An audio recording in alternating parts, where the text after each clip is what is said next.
রাজা কৃষ্ণচন্দ্র, আমি এসেছি রে। চোখ খুলে দেখো বাবা, কে কে কে? আমি স্বামী খটখটানন্দ। আমি জানতে পেরেছি তোর মনে সুখ নেই, তাই তো সেই সুদূর হিমালয় থেকে ছুটে এলাম। ও, আপনি কি করে জানলেন সাধু বাবা? ওরে পাগল ছেলের কথা শোনো। সন্তানের মনের কথা যদি জানতেই না পারি, তাহলে কিসের তপস্যা আর কিসের ধ্যান? কি কি জেনেছেন সাধু বাবা? 3 দিন ধরে মনে কোনো সুখ খুঁজে পাচ্ছি না, নানান রকম চিন্তায় জর্জরিত হয়ে রয়েছি। তার মধ্যে আজ 3 দিন হলো রানী বাপের বাড়ি গিয়ে রয়েছে। সুখ কি তোর একার? এই মায়ার সংসারে সুখ খুঁজে পাবি কি করি? তোর যে তপস্যার সময় হয়েছে বাবা।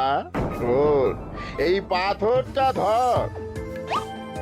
আমি যোগ বলে এই মন্ত্রপুত পাথর পেয়েছি। কাল পূর্ব দিকের নদীর পাড়ে এই মন্ত্রপুত পাথর স্থাপন করবি। আমি চাই তুই নিজে এই পাথরের আরাধনা করিস। তাই ওইখানে এক কুটির বানিয়ে তুই একা থাকবি। একা? আর রানী? সংসারে দুঃখ ছাড়ার কিছুই নেই। তোর আসলে সুখ লুকিয়ে আছে ওই মন্ত্রপুত পাথরে। এই পাথর তোর মনে সুখ ফিরিয়ে আনবে আর এই গোটা রাজ্যে শান্তি বজায় রাখবে। ঠিক আছে বাবা।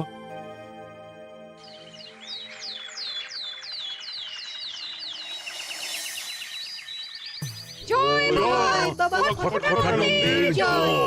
কি তার জ্যোতি, কি তার ব্যক্তিত্ব, আহ, কি তার কণ্ঠস্বর!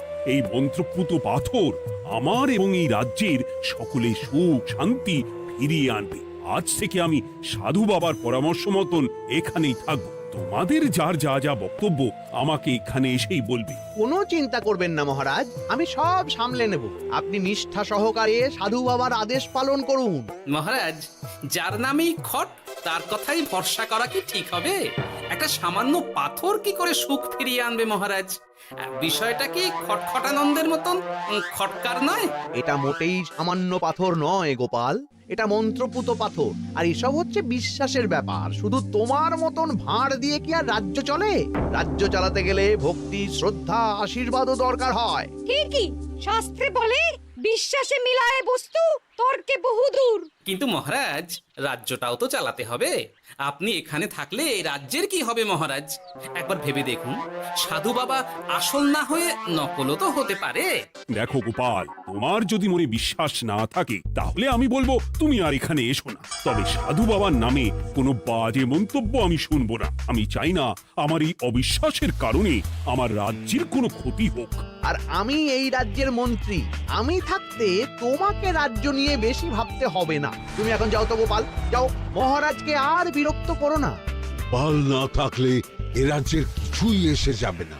আমরা থাকতে নাকি ভাঁড় চালাবে রাজ্য? আচ্ছা, ঠিক আছে, দেখা যাক। তাহলে আসি মহারাজ। হ্যাঁ হ্যাঁ, এসো এসো।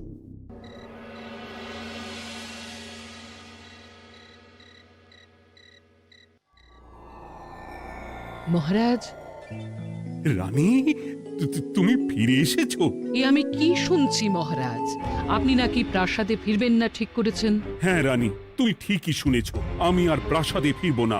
আমি এখানে থেকে ওই মন্ত্রপুত পাথরের আরাধনা করব। কে না কে এসে আপনাকে বলল আর আপনি প্রাসাদ ছেড়ে এই কুটিরে থাকবেন? আপনার শরীর খারাপ করবে মহারাজ, আপনি ফিরে চলুন। কে না কে নয় রানী, স্বামী খটখটানন্দ খুব বড় সাধু। উনি যোগ বলে আমার দুঃখের কথা জানতে পেরে সেই হিমালয় থেকে ছুটে এসেছেন আমাকে ওই পাথর দিতে। তুমি আমায় ফিরতে জোর করো না রানী। আর আপনার রাজ্য, আপনার প্রজারা, তাদের কি হবে মহারাজ?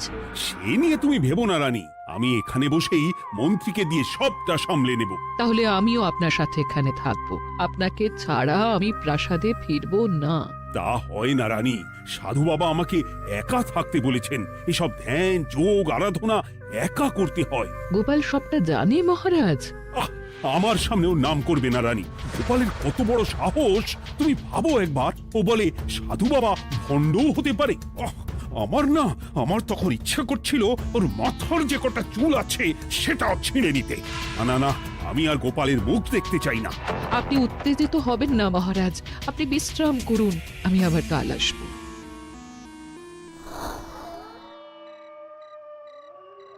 রাতের হাটেও সবজির যা দাম বেড়েছে, এরপর শুধু এক বেলা খেয়ে থাকতে হবে।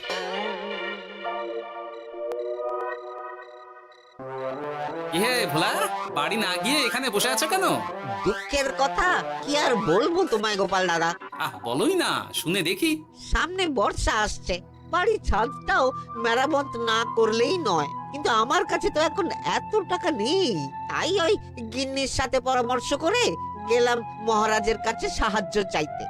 থামলে কেন, পুরোটা বলো। কি আর বলবো গোপাল দাদা, মহারাজের উত্তর শুনে আমি তো অবাক। সবই তো বুঝলাম ভোলা, কিন্তু আমার যে কিছুই করার নেই। সাধু বাবা বলেছেন আজ থেকেই রাজ্যের সব সুখ দুঃখের দায়িত্ব ওই মন্ত্রপুত পাথরে। তুমি চিন্তা করো না, এক কাজ করো, তোমার সমস্যার কথা গিয়ে ওই মন্ত্রপুত পাথরের কাছে জানাও। আর তোমরাও আজ থেকে তোমাদের যা চাওয়া পাওয়া আছে সব গিয়ে ওই পাথরকে জানাবে। যা করার পাথরই করবেন। একবার যদি ওই সাধুকে হাতের কাছে পাই না, তাহলে ওই পাথর দিয়েই বেটার মাথা ফাটাবো। কিছু বললে গোপাল দাদা? না, কিছু বলিনি। যাও, তুমি বাড়ি যাও, চিন্তা করো না, দেখি কি করা যায়।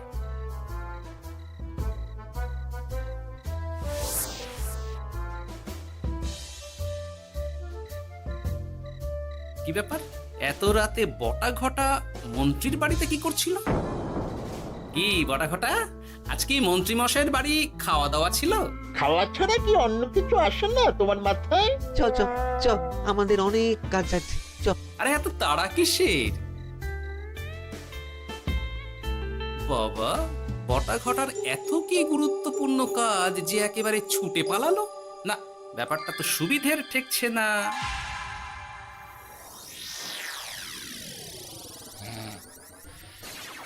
রাজা কৃষ্ণচন্দ্র, ওঠো বাবা, আমি এসেছি। সাধু বাবা, আপনি এসেছেন? কেমন আছিস বাবা? ভালো আছি বাবা, তবে মনে এখনো পুরোপুরি সুখ খুঁজে পাইনি। সুখ কি তোর একা? কি করে সুখ পাবি বাবা? এখনো তো তুই তোর সব আসক্তি থেকে মুক্ত হতে পারিসনি। আর কি কি করতে হবে আমায় বলে দিন বাবা। একটা কাজ বলবো, করতে পারবি? বলুন বাবা, আপনি যা বলবেন আমি তাই করব। এই রাজপাট তুই ছেড়ে দে, এসব থেকে নিজেকে মুক্ত করে তুই তোর সাধনায় মন দে, দেখবি তার ফল তুই পাবি। কিন্তু তাহলে রাজ্যের কি হবে? কে দেখবে সাধু বাবা? কেন, তোর মন্ত্রী? ওর থেকে ভালো লোক তুই আর পাবি না। ওই হচ্ছে তোর আসল শুভাকাঙ্ক্ষী, আমি যোগ বলে জানতে পেরেছি। আচ্ছা, তাই হবে। আর আর ওই গোপালটাকে যদি পারেন একটু সাহায্য করবেন বাবা। ওই তুচ্ছ গোপালকে নিয়ে তুই চিন্তিত হোস না, ওরে বুড়ি মন্ত্রী মশাই ফাটাবে। তুই যা, ঘুমো।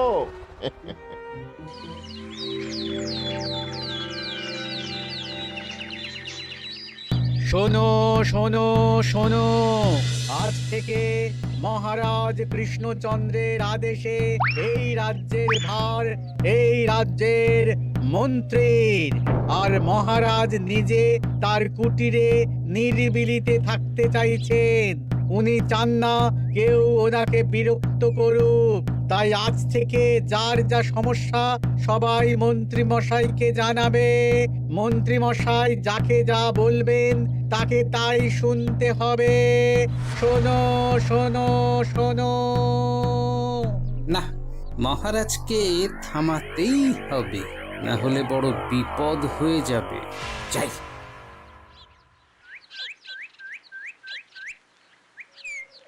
মহারাজ, এই ভুল আপনি করবেন না।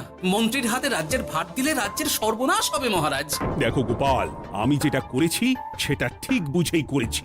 আমার সিদ্ধান্ত আর বদলাবে না। আর এই বিষয় নিয়ে আমি তোমার সাথে কথাই বলতে চাই না। মহারাজ, গ্রামবাসীরা আপনার এই সিদ্ধান্ত খুশি মনে মেনে নেয়নি। সবার কথা একবার ভেবে তারপর সিদ্ধান্ত নিন মহারাজ। একজন বাইরের লোকের কথায় কোনো সিদ্ধান্ত নেবেন না দয়া করে। গোপাল, তুমি যদি সাধু বাবার সিদ্ধান্তে প্রশ্ন তোলার চেষ্টা করো তাহলে আমি বাধ্য হব মন্ত্রীকে বলে এই রাজ্য থেকে তোমায় বিতাড়িত করতে। একজন সেই হিমালয় থেকে আমাদের উপকার করতে এলো আর তুমি তার বিরুদ্ধেই কথা বলছো। ছি ছি গোপাল, ছি। মজা, কি মজা! শুধু মুদ্রা, শুধু মোহর, যেদিকে তাকাবো শুধু সোনার মোহর আর সোনার মোহর। তুমি কি পাগল হয়ে গেলে? এখন হইনি গিন্নি, তবে এবার সত্যি সত্যি হয়ে যাব। এত সোনার মোহর একসাথে হাতে পেলে কেউ কি সুস্থ থাকতে পারে? আর বেশি দিন বাকি নেই যখন কৃষ্ণনগরের কোষাগারের মালিক হব আমি। আর মহারাজ, মহারাজকে ছেড়ে দেবেন? চিন্তা নেই, মহারাজ কিছুই করতে পারবেন না। তিনি এখন সাধু বাবার আদেশে পাথরের আরাধনায় ব্যস্ত। আর প্রহরীরা, তারা কিছু বলবে না?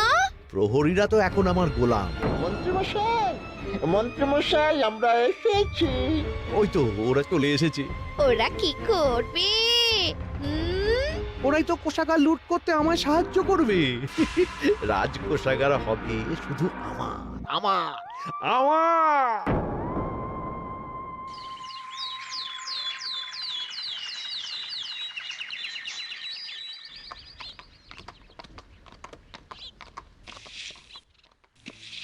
গোপাল, রানীমা, আপনি আমায় ডেকে পাঠালেই তো পারতেন। রাজ্যটার যে কি হবে গোপাল? মহারাজের উদাসীনতায় মন্ত্রী তো সব লুটে পুটে একাকার করে ছাড়বে। তুমি কিছু একটা করো গোপাল। সে তো আমিও বুঝতে পারছি রানীমা, কিন্তু হাজার চেষ্টা করে ও মহারাজকে বোঝাতে পারছি না। মহারাজ সাধু বাবার পাল্লায় পড়ে আর কিছুই বুঝতে চাইছেন না। এই রাজ্য আর মহারাজকে একমাত্র রক্ষা করতে পারবে তুমি গোপাল। কিছু একটা করো। কি হয়েছে? তোমরা হট্টগোল করছো কেন? তুমি আর একটা বিহিত করো গোপাল দাদা, আমরা তো আর থাকতে পারছি না। তুমি এর এক বিহিত করো গোপাল। আচ্ছা, কি হয়েছে বলবে তো? মন্ত্রী মশাই সবার কাছ থেকে অগ্রিম কর চেয়েছে। সে প্রহরী পাঠিয়ে সবার বাড়ি বাড়ি বলে এসেছে দুদিনের মধ্যে অগ্রিম কর না দিলে সবাইকে ধরে কারাগারে ভরে দেবে। একে তো আমরা কোনো সাহায্য পাচ্ছি না, তার উপর আবার এই জুলুম কি করে মেনে নেব বলো তো গোপাল দাদা? আমাদের বাঁচাও গোপাল দাদা, আমাদের বাঁচাও, না হলে এই মন্ত্রীর জুলুমে আমরা সবাই মারা যাব। হ্যাঁ গোপাল, তুমি পারবে। কিছু একটা করো গোপাল, এই রাজ্যটাকে বাঁচাও। না, আর নয়, এবার এর একটা বিহিত করতেই হবে। শোনো, তোমরা সব নিজের নিজের বাড়ি যাও, আমি দেখছি কি করা যায়।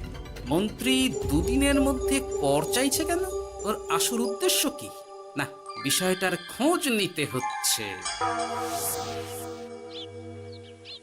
পুটি, এই পুটি। গোপাল দাদু, তুমি? শোন, একটা কাজ আছে বুঝলি, বটা ঘটার উপর নজর রাখতে হবে। পারবি তো? হ্যাঁ হ্যাঁ দাদু, এটা আর কি এমন কাজ? এই তোর হাতে ওটা কি রে? ও এটা পুতুল, বাবা এনে দিয়েছে। পাথরটা খুব চেনা চেনা লাগছে, কোথায় যেন দেখেছি। কোথায়? রে, সাধু বাবার দেওয়া পাথর। আর এটা একই পাথর মনে হচ্ছে। এই তোর বাবা এটা কোথায় পেয়েছে রে? তা তো জানি না, তবে শুনেছি পাশের গ্রামে। বাহ, পাথরগুলো দেখতে তো খুব সুন্দর। এই সব পাথর তোমার? আজ্ঞে হ্যাঁ, আমি এই পাথরের মূর্তি বানাই। এই পাথর কি তুমি বিক্রি করো? না না, শুধু পাথর তো বিক্রি করি না। এটা কি? ও, ওটা আমি আমার সব পাথরের একটা চিহ্ন দিয়ে রাখি। এতে বোঝা যায় যে এই পাথরের মূর্তি আমার তৈরি। বাহ, চমৎকার কাজ করেছো। তোমাকে যে কি বলে ধন্যবাদ দেব তুমি জানো না। কৃষ্ণনগরের কত বড় উপকার তুমি করলে। গোপাল দাদু, ও গোপাল দাদু, গোপাল দাদু, গোপাল দাদু। কি ব্যাপার, এত সকাল সকাল? ভালো খবর এনেছিস মনে হচ্ছে। শুধু ভালো নয় দাদু, একেবারে গরম খবর। দাদু, রহস্য আমরা ফাঁস করে ফেলেছি দাদু। বলিস কি রে? শুনি শুনি। কাল রাতে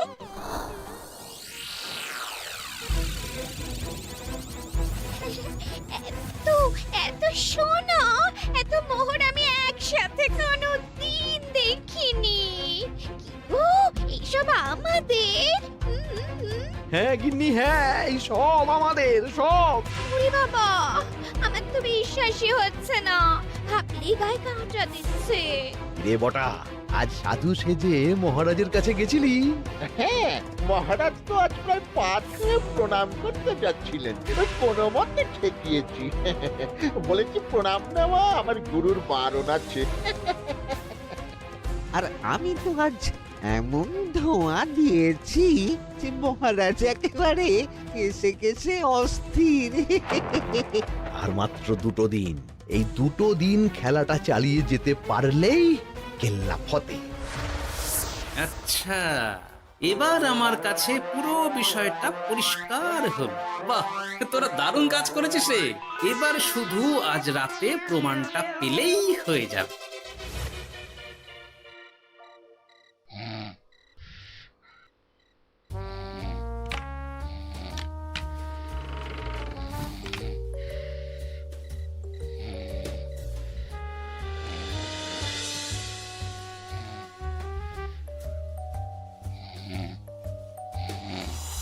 এই তো একে একে 2 মিলে যাচ্ছে। বাবা বাবা বাবা, এবার খেলা জমবে।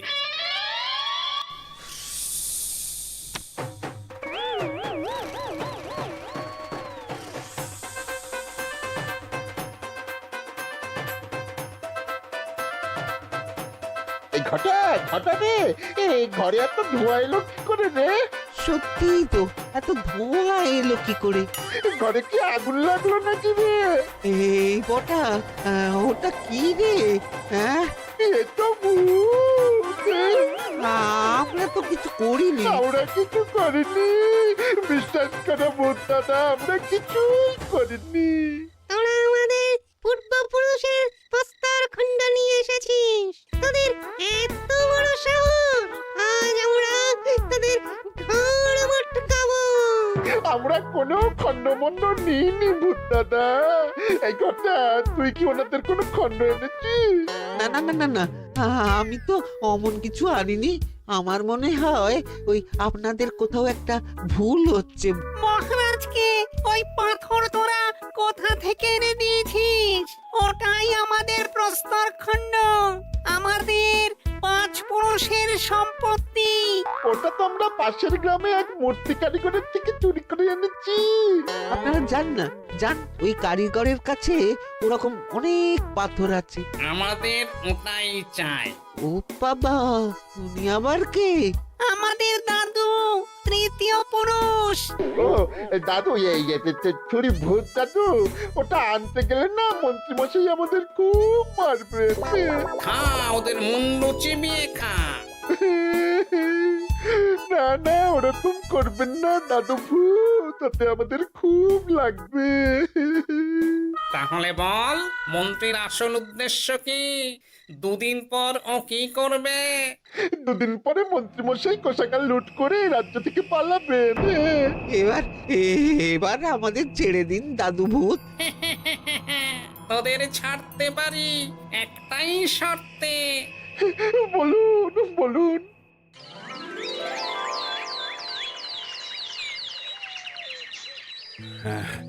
রাজ্যের পরিস্থিতি কি? প্রজারা সবাই ভালো আছে তো? হ্যাঁ মহারাজ, সেসব নিয়ে আপনি একদম চিন্তা করবেন না। বাবা, আপনি এসেছেন? আরে কৃষ্ণচন্দ্র, একটা কথা তোকে না বলে আর থাকতে পারলাম না। এটা আবার কে রে? বলুন বাবা। এই মন্ত্রীকে এই রাজ্যের দায়িত্ব দিতে বলে আমি বড় ভুল করেছিলাম। আসলে এই মন্ত্রী হচ্ছে চোর, ও তোর কোষাগার ফাঁকা করে পালাবার মতলব করেছে। কি বলছেন বাবা? মন্ত্রী, উনি যা বলছেন সব সত্যি? না না মহারাজ, এই বটা কি হচ্ছে কি? বটা?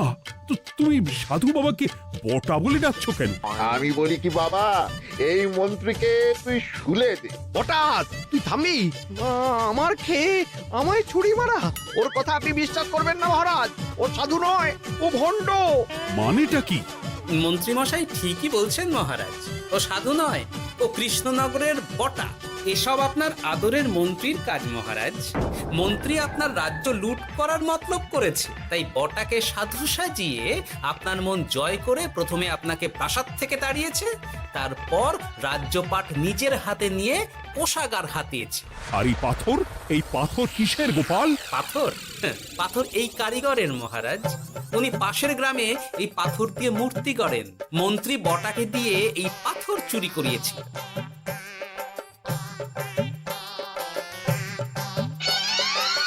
ওই পাথর আমার মহারাজ। আমি তোমায় ছাড়বো না মন্ত্রী, তোমায় আমি শুলে দেব। প্রহরী, প্রহরী! কেউ আসবে না মহারাজ।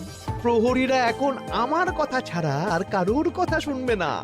আমি এখন আপনাদের সামনে দিয়ে আপনার কোষাগার নিয়ে চলে যাব, আর আপনারা শুধু দাঁড়িয়ে দাঁড়িয়ে দেখবেন। রে ন্যাপলা পুঁটি গুলটে, মন্ত্রীকে বেঁধে ফেল। এত সোজা নয় গোপাল, দেখবে? প্রহরী, প্রহরী! চেঁচান চেঁচান, আরো জোরে চেঁচান, কিন্তু ফল হবে না। আপনার প্রহরীরা সব গ্রামবাসীর হাতে বন্দী। আমায় ছেড়ে দিন মহারাজ, আমার ভুল হয়ে গেছে। এমন ভুল আমি আর করবো না মহারাজ, আমায় ছেড়ে দিন। ছেড়ে দেব? তোমার ব্যবস্থা আমি করছি। কিন্তু গোপাল, আমার মনের সুখের কি হবে? আমি কি আর সুখী হতে পারবো না? কেন পারবেন না মহারাজ? রাজার আসল সুখ তো তার প্রজার সুখে। একদম ঠিক কথা বলেছে গোপাল। প্রজার সুখেই রাজার সুখ। ঠিক গোপাল, ঠিক। তুমি না থাকলে যে আমার কি হতো? জয় গোপালের জয়! জয় গোপালের জয়।